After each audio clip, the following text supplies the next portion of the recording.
عزیز طلباء و طالبات، آج کے لیکچر کا موضوع ہے مابعد جدید دور اور اردو شعر و ادب۔ داستان، ناول، افسانہ، غزل، نظم وغیرہ ادب کے مختلف مظاہر ہیں۔ اصناف ادب کو خوب تر انداز میں پیش کرنے کے لیے وقتاً فوقتاً تحریکیں اور رجحانات جنم لیتی رہی ہیں۔ علی گڑھ تحریک، ترقی پسند تحریک، ادب لطیف، جدیدیت، مابعد جدیدیت اس کی چند مثالیں ہیں۔ دیگر زبانوں کی طرح اردو ادب کا دامن بھی ان تحریکوں اور رجحانات کے زیر اثر وسیع تر ہوتا چلا گیا۔ مابعد جدیدیت ادب کا جدید تر رجحان ہے۔ یہ رجحان اردو شعر و ادب میں باقی ماندہ تحریکوں اور رجحانات سے قدرے مختلف ہے۔ یہ نظریہ توسیعی عمل ہے، نہ کہ رد عمل یا بغاوت، بلکہ یہ ایک طرح کا انحراف ہے جو روایت کو رد نہیں کرتا بلکہ روایت کی از سر نو شیرازہ بندی کرنے کے لیے راہیں ہموار کرتا ہے اور مدد بھی فراہم کرتا ہے۔ اس حوالے سے گوپی چند نارنگ اپنے ایک مضمون میں یوں رقم تراز ہیں: کوٹ: جس طرح پس ساختیات تاریخی طور پر ساختیات کے بعد ہے اور اس سے گریز بھی ہے، اسی طرح مابعد جدیدیت بھی تاریخی طور پر جدیدیت کے بعد ہے اور اس سے گریز بھی ہے۔ انکوٹ۔ ویبسٹر ڈکشنری میں مابعد جدیدیت یا پوسٹ ماڈرنزم کی تعریف اس طرح کی گئی ہے: کوٹ: of relating to or being any of various moments in reaction to modernism that are typically characterized by a return to traditional materials and forms, as in architecture, or by ironic self-reference and absurdity as in literature. Unquote. Oxford dictionary میں مابعد جدیدیت کی تعریف اس طرح ملتی ہے: کوٹ: a style and movement in the arts characterized by the distrust of theories and ideologies and by the deliberate mixing of different styles. Unquote. مابعد جدیدیت کو اصطلاحی طور پر سب سے پہلے 1938 عیسوی میں ایک مشہور مورخ آرنالڈ ٹائنبی نے اپنی کتاب اے اسٹڈی آف ہسٹری میں استعمال کیا تھا، جبکہ ادب میں جدیدیت کا چلن تقریباً 1975 عیسوی کے بعد ہوا۔ ادب میں اس کا سب سے پہلا اور مشہور حوالہ ایہاب حسن نے اپنی کتاب The Dismemberment of Orpheus Towards a Postmodern Literature میں دیا، جو 1976 عیسوی میں سامنے آئی۔ اردو ادب میں مابعد جدید دور 1980 عیسوی کے بعد شروع ہوتا ہے۔ اردو ادب سے وابستہ فنکاروں نے اس رویہ سے فائدہ اٹھا کر اپنے فن کو نئی معنویت اور وسعت عطا کی۔ یہ نظریہ اس وقت سامنے آیا جب نئی نسل کے ادیبوں اور شاعروں کے ذہنوں میں فکری انحراف نے جنم لیا تھا۔ نتیجہ ایک ایسا ادب وجود میں آیا جو کشادہ ذہنی رویے پر مبنی تھا۔ اس نظریے کی انفرادیت اس بات میں مضمر ہے کہ اس نے نہ ماضی کو مسترد کیا اور نہ حال کو نظر انداز کیا، بلکہ بقول پروفیسر گوپی چند نارنگ: کوٹ: مابعد جدیدیت کسی ایک نظریے کا نہیں بلکہ کئی ذہنی رویوں کا نام ہے اور معنی پر بٹھائے ہوئے پہروں کے توڑنے کا نام ہے۔ یہ جدیدیت کے بعد کا دور ہے۔ مابعد جدیدیت کسی کی ضد نہیں بلکہ یہ تخلیقی آزادی کا کھلا ڈالا رویہ ہے، ادبی جبر توڑنے کا، معنی کے چھپے ہوئے رخ کو دیکھنے اور دکھانے کا۔ یہ رویہ مرکزیت یا وحدیت کے مقابلے تکثیریت، ثقافت، مقامیت اور معنی میں قاری کو یا سامع کی شرکت پر زور دیتا ہے۔ ادب کا رشتہ ازتر نو ثقافتی معنویت سے جوڑتا ہے۔ اس لیے یہ کہا جاتا ہے کہ مابعد جدیدیت کی تعریف تنقید سے نہیں تخلیق سے ہوگی۔ انکوٹ۔ آگے وہ لکھتے ہیں: کوٹ: مسئلہ صرف ادب اور اس کی تشکیل کا نہیں بلکہ انسان اور اس کی شناخت کا ہے، زندگی کا ہے۔ عورت کی مظلومیت کا مسئلہ بھی مابعد جدیدیت میں آتا ہے۔ قبائلی، دلت، علاقائی ادب جو مرکزیت کو چیلنج کرتے ہیں یا نسوانیت، یہ سب اسی منظرنامے کا حصہ ہے۔ انکوٹ۔ اردو شاعری میں غزل کو نہایت بلند مقام حاصل ہے۔ اس کی شہرت کسی بھی دور میں کم نہیں ہوئی۔ غزل کی شہرت کا باعث اس کا اجمال اور تنوع ہے۔ مابعد جدید دور میں غزل کے واضح خد و خال نظر آتے ہیں۔ غالب سے لے کر جدیدیت تک غزل میں نمایاں تبدیلیاں آئی ہیں۔ گزشتہ نصف صدی کے دوران غزل میں نئے تجربات ہوئے اور مختلف سماجیاتی اور فکری تبدیلیوں کے زیر اثر غزل میں جدید اسالیب سامنے آئے۔ اس حوالے سے سید محمد عقیل اپنے ایک مضمون میں یوں رقم تراز ہے۔ کوٹ: نئی غزل میں ایک بالکل آزاد فضا پیدا ہو رہی ہے اور اسی آزاد فضا میں غزل کے اب بالکل نئے تجربے کیے جا رہے ہیں، فن کے بھی اور فکر کے بھی۔ نہ کوئی آرڈر ہے نہ دباؤ، یہاں گریز پا لمحوں کی ٹوٹتی ہوئی دہلیز بھی ہے، شہرت ذات بھی کہ جس کے سبب دروازے اندر کی طرف کھلتے ہیں، اور ایک کھلی فضا بھی جہاں ہر طرف کی ہوائیں آ رہی ہیں، اور اسی میں شعراء اپنے من کی موج میں اپنے سب طرح کے خیالات پیش کر رہے ہیں۔ اب مابعد جدیدیت یہی کچھ نظر آ رہا ہے۔ انکوٹ۔ مندرجہ بالا اقتباس سے یہ بات عیاں ہو جاتی ہے کہ مابعد جدید دور کی غزلوں میں تقریباً ہر طرح کے موضوعات بیان ہوئے ہیں جو عصری حالات و واقعات کی نشاندہی کرتے ہیں۔ یہی وجہ ہے کہ یہ رجحان اپنے پیشتر تحریکوں اور رجحانات سے قدرے مختلف ہے۔ یہ ترقی پسندی کی طرح نہیں کہ بس اگر لکھنا ہے تو منشور کے مطابق لکھو، یا رومانیت کی طرح نہیں کہ بس عشق و عاشقی کی باتیں ہوں، بلکہ مابعد جدیدیت ماحول تنگ نظری اور ہن بدیوں سے پاک ہے۔ یہاں ایک کھلا ماحول اور کھلی فضا ہے جہاں ہر طرف کی ہوائیں آ رہی ہیں، اور آنے والا ہوا کا ہر جھونکا اپنے ساتھ ایک نیا تجربہ لا رہا ہے، جس کے لیے مابعد جدیدیت کا ماحول ایک سازگار ماحول ہے۔ مابعد جدید رجحان کے تحت لکھی گئی چند غزلوں کے اشعار ملاحظہ کیجیے۔ منتشر ذہن دھوپ میں آ بیٹھا ہوں، چھن گئی آج میرے خواب کی دولت مجھ سے۔ چاند اکیلا افسردہ ہے رات کی محفل میں، باقی دنیا لگی ہوئی ہے جشن منانے میں۔ گھر سے چلو تو چاروں طرف دیکھتے چلو، کیا جانے کون پیٹھ میں کھنجر اتار دے۔ ایک اور شعر ہے: غرض سی ہیں ہر تعلق پر جمی، تھی کبھی رشتوں میں دلداری بہت۔ چھپا ہے سانپ جو دیوار میں ڈر سے نہیں نکلا، سپیرا اس لیے شاید میرے گھر سے نہیں نکلا۔ تمنا میں فراغت کا کوئی لمحہ نہیں ملتا، تمنا میں فراغت کا کوئی لمحہ نہیں ملتا، بڑی مصروفیت رہتی ہے بے قراری کے موسم میں۔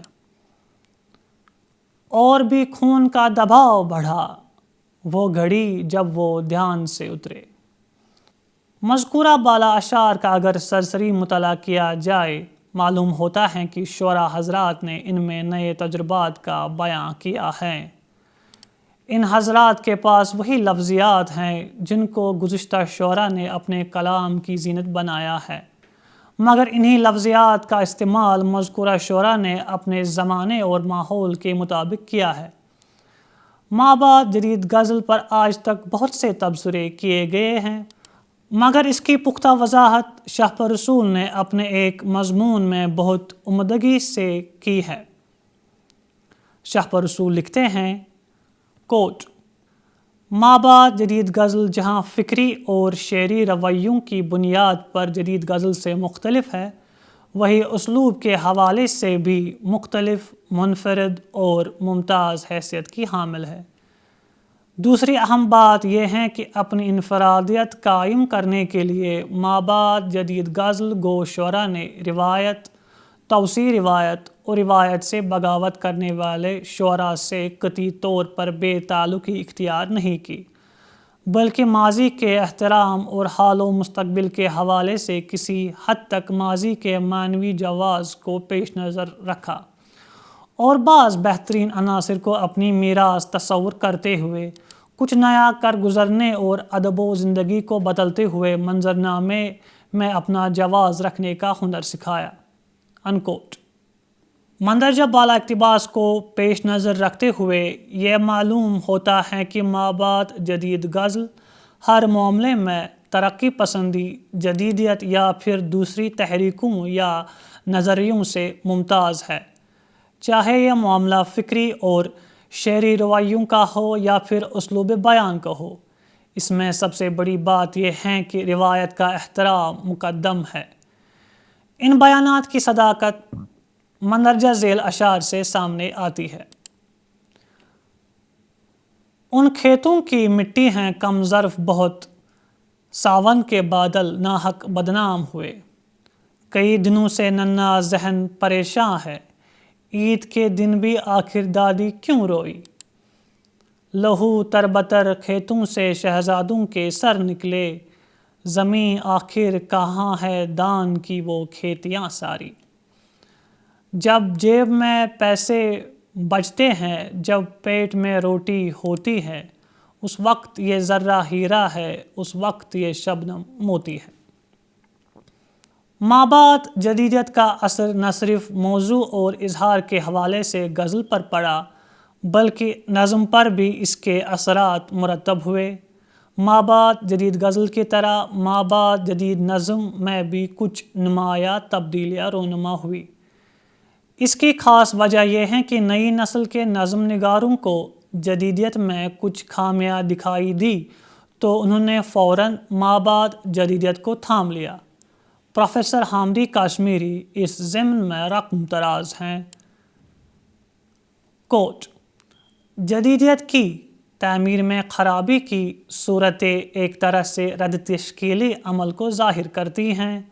نئے نظم نگاروں نے اس خرابی کا احساس کرتے ہوئے جامعیت، آزادی اور کھلے ذہن کے ساتھ معاصر حالات سے معانقہ کیا۔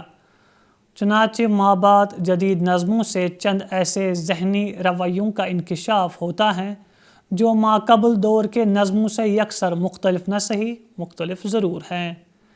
یہ محدودیت اور یک رنگی کے بجائے تنوع اور کشادگی کا تاثر پیدا کرتا ہے۔ نیا نظم نگار جانتا ہے کہ انسان سماجی اور تہذیبی سطح پر ہی نہیں بلکہ کائناتی سطح پر بھی ہمہ گیر تباہی کی جانب بڑھ رہا ہے۔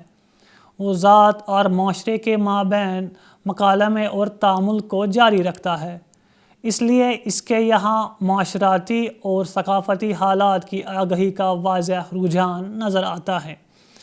یہ رجحان ذہن کے کھلے پن پر دلالت کرتا ہے۔ انکوٹ۔ پروفیسر حامدی کاشمیری مابعد جدید نظم نگاروں میں جدیدیت کے مقابلے زیادہ کھلا پن اور اظہار بیان کی ہمت دیکھتے ہیں، اور انہوں نے کچھ ایسے نظم نگاروں کے نام بھی لیے ہیں جن سے وہ کھلی ذہنیت کی خوشبو محسوس کرتے ہیں۔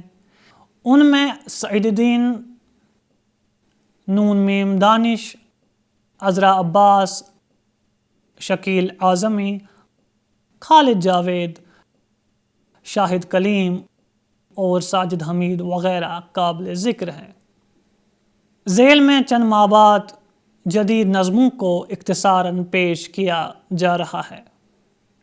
پہلی نظم ہے: الفاظ تمہارے ہونٹوں کے جن میں تقدیس ہیں رشتوں کی، سرسبز صحیفے جیسے۔ دوسری نظم ہے: دور تک اندھیروں میں صدائے دیتا ہوں، ایک گمشدہ سورج پھر تلاش کرتا ہوں۔ تیسری نظم: میری آنکھیں رات گئے تک نئے نئے خوابوں کے پیچھے چاند کی گلیوں میں پھرتے ہیں۔ دراصل مابعد جدید نظم عصر حاضر سے وابستہ سماج کے بارے میں ایک کھلا ادب، اوپن لٹریچر یا کھلی شاعری، اوپن پوئٹری ہے، جنہوں نے زندگی کو براہ راست پیش کیا۔ چونکہ آج کا انسان تمام دنیا کے بارے میں واقفیت رکھتا ہے اور اس کو ایسے مسائل سے وابستہ پڑتا ہے جس نے اس کے ذہن کو جھنجھوڑ دیا ہے، انہی مسائل کو دیکھ کر وہ اپنے دل کا کرب بیان کر رہا ہے۔ فرمان حنیف کی نظم 21ویں صدی کی دلہن اس کی بہترین مثال ہے۔ ملاحظہ کیجیے، دروازے پر کھڑا روبوٹ مہمانوں کا استقبال کر رہا ہے۔ باراتی آ چکے ہیں، ان میں کچھ نیم فوجی دستوں سے تعلق رکھتے ہیں، کچھ سول سروس کے عہدوں پر فائز ہیں، چند منتری ہیں، میڈیا کے لوگ ہیں، کچھ انڈر ورلڈ کے ڈان، کچھ بیوروکریٹس، کچھ خفیہ تنظیموں کے سربراہ اور کچھ خدا اور بھگوان کا بزنس کرنے والے ملا پنڈت۔ جہیز میں RDX، AK-56 راکٹ لانچر اور اسکڈ میزائل دیے گئے ہیں۔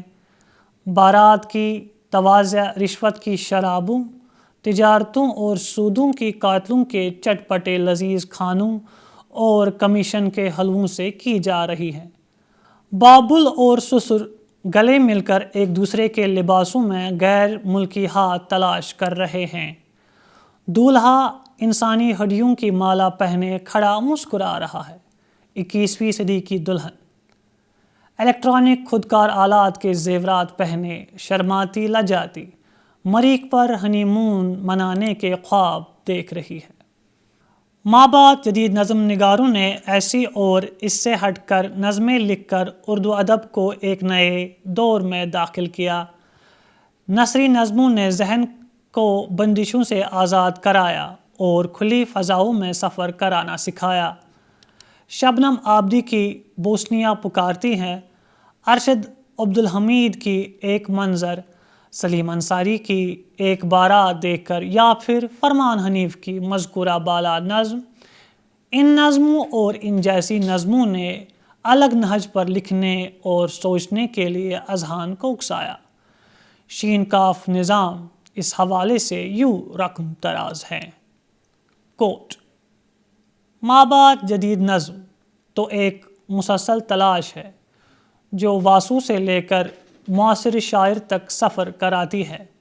یہ سفر پگڈنڈیوں پر چل کر نہیں کیا جا سکتا، اس لیے اس کے متجسس مزاج سے گھبرانے کی ضرورت نہیں بلکہ ہمدردی سے سمجھنے کی ضرورت ہے۔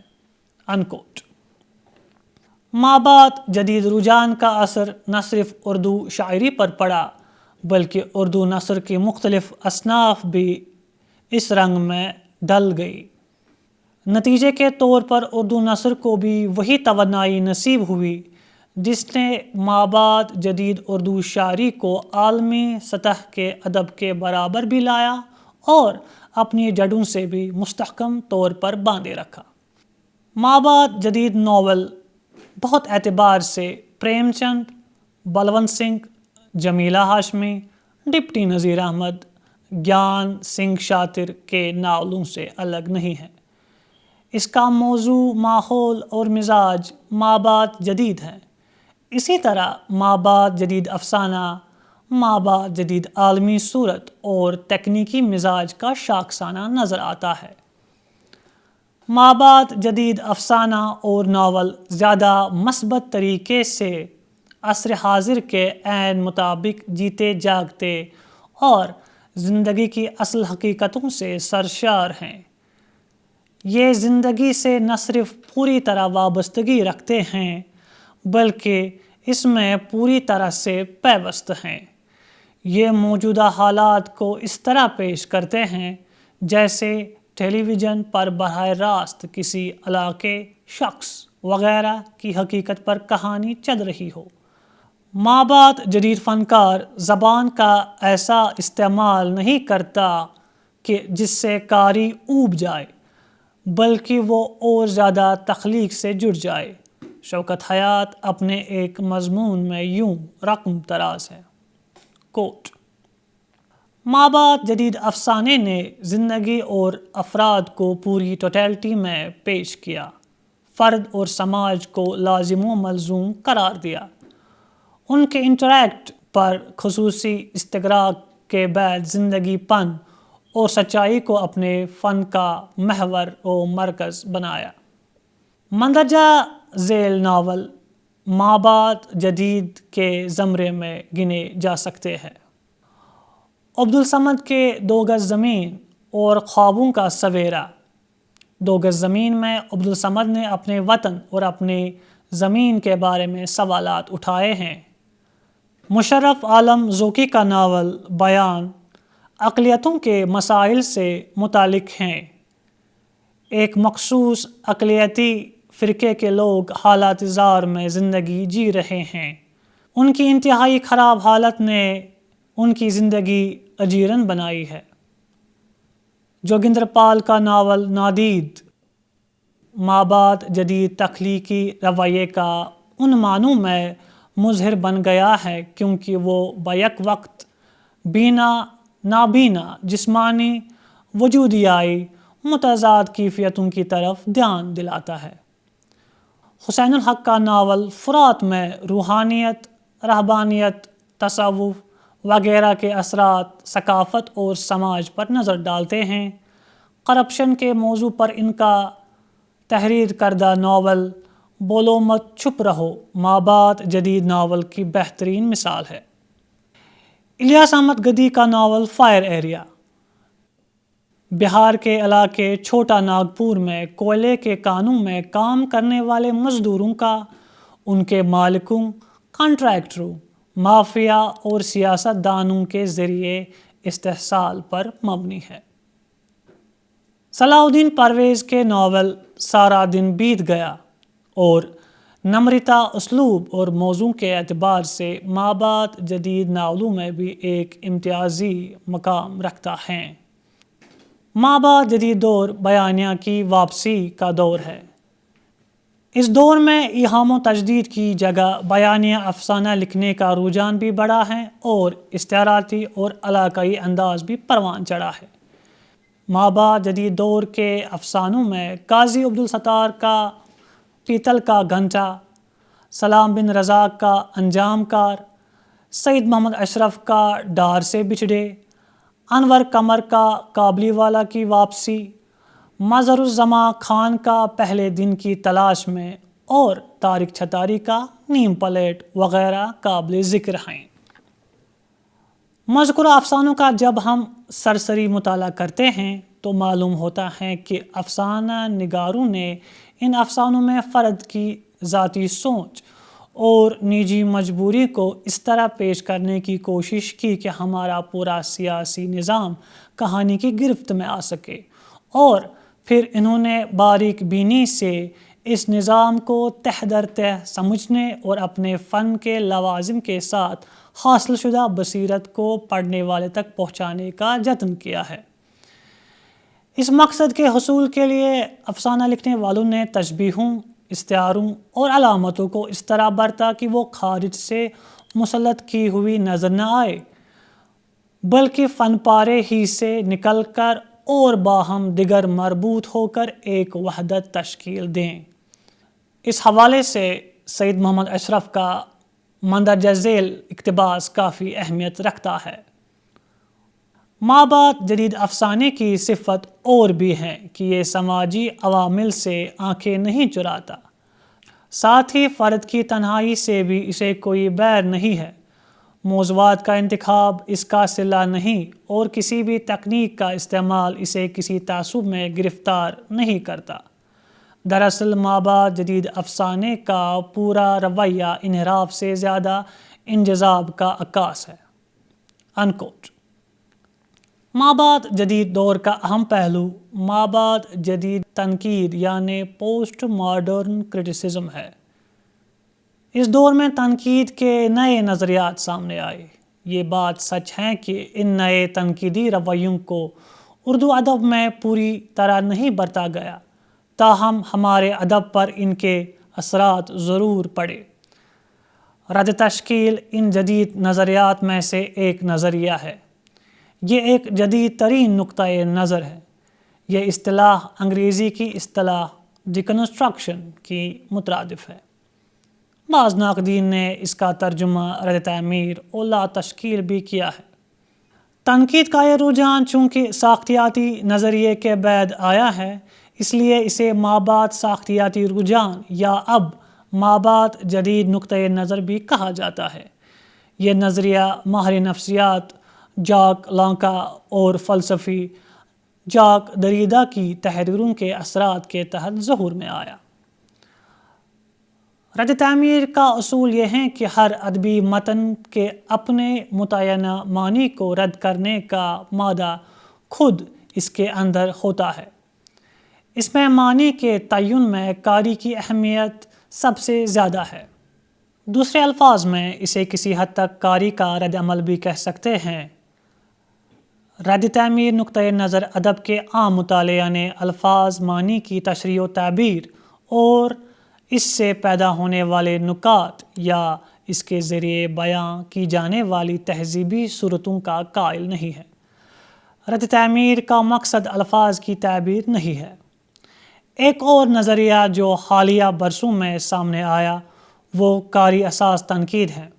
یہ نقطۂ نظر 7ویں دہائی میں سامنے آیا، جسے ایک انقلابی نظریے سے تعبیر کیا گیا۔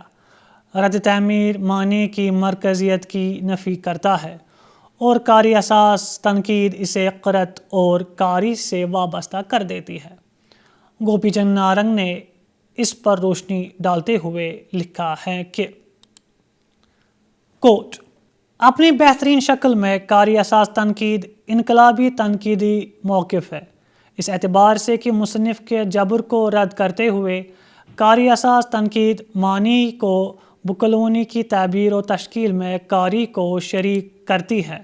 انکوٹ مابعد جدید دور کا اثر جہاں افسانوی ادب اور شاعری پر پڑا، وہی اس دور میں جو غیر افسانوی ادب وجود میں آیا وہ بھی مابعد جدید سوچ سے عاری نہیں ہے۔ حالیہ برسوں میں خاکوں کے بہت سارے مجموعے منظر عام پر آئے ہیں۔ اپنے دوستوں، ادیبوں، شاعروں اور نامور شخصیتوں پر خاکے لکھنے کی روایت کو استحکام ملا ہے۔ اختصار نویسی کے رجحان نے سوانح کے بجائے تاثراتی خاکے لکھنے کی راہ سلجھائی۔ اب خاکوں میں نفسیات بینی اور باطن شناسی کا عنصر حاوی ہونے لگا۔ صاحب طرز ادیب بھی خاکے لکھنے کی طرف مائل ہوئے ہیں۔ چنانچہ گزشتہ 20-25 برسوں میں صنف خاکہ نگاری میں کافی وسعت پیدا ہوئی۔ مختلف ادیبوں، محققین، نقادوں اور صاحب طرز انشا پردازوں اور مزاح نگاروں نے اس صنف کو اپنایا ہے۔ بعض خاکہ نگاروں نے اپنے خاکوں میں کسی خاص ماحول پر توجہ مرکوز کی ہے، جس کے نتیجے میں خاکوں کی مختلف حیتیں تشکیل پانے لگی، جیسے سوانحی خاکے، تعارفی خاکے، تاثراتی خاکے اور مزاحیہ خاکے وغیرہ۔ خواتین کو بھی موضوع بنایا گیا اور ایسے خاکے بھی لکھے گئے جن میں بیک وقت کئی افراد کی تصویریں دکھائی گئیں۔ اس عہد کے نمایاں خاکوں میں پروفیسر خواجہ احمد فاروقی کے یاد یار مہربان یاد نامہ، صالح عابد حسین کا جانے والوں کی یاد، عبدالماجد دریا آبادی کا ماضیات ماجدی، جگن ناتھ آزاد کا آنکھیں ترستیاں ہیں، اقبال متین کا سوندھی مٹی کے بت، یوسف ناظم کے سائے اور ہمسائے، ذکر خیر، مجتبیٰ حسین کا سو وہ بھی آدمی، ابراہیم جلیس کا نیا آدمی وغیرہ قابل ذکر ہیں۔ خاکوں کے علاوہ مابعد جدید دور میں سفر نامے بھی لکھے گئے۔ اس دور کا اہم سفر نامہ نامور مزاح نگار کرنل محمد خان کی دلچسپ کتاب بجگ آمد خود نوشت سوانح بھی ہیں اور سفر نامہ بھی۔ بجگ آمد میں کرنل محمد خان نے اپنے ساتھیوں اور مختلف شخصیتوں کے بڑے خوبصورت خاکے بھی لکھے ہیں۔ 1985 میں علی احمد فاطمی نے لندن میں منعقد ہونے والی انجمن ترقی مصنفین برطانیہ کی گولڈن جوبلی تقاریب میں شرکت کی تھی۔ اس سفر کے حالات انہوں نے سفر ہیں شرط کے عنوان سے قلم بند کیے ہیں۔ مجتبیٰ حسین نے کئی سفر نامے لکھے، جن میں جاپان چلو جاپان سب سے طویل اور اہم سفر نامہ ہے۔ یہ سفر نامے اپنے اسلوب، موضوعات اور لفظیات کے حوالے سے مابعد جدید ادبی رجحان کے آئینہ دار ہے۔ الغرض مابعد جدیدیت کے نظریے نے روایت کو کھلی فضاؤں میں سفر کرانا سکھایا۔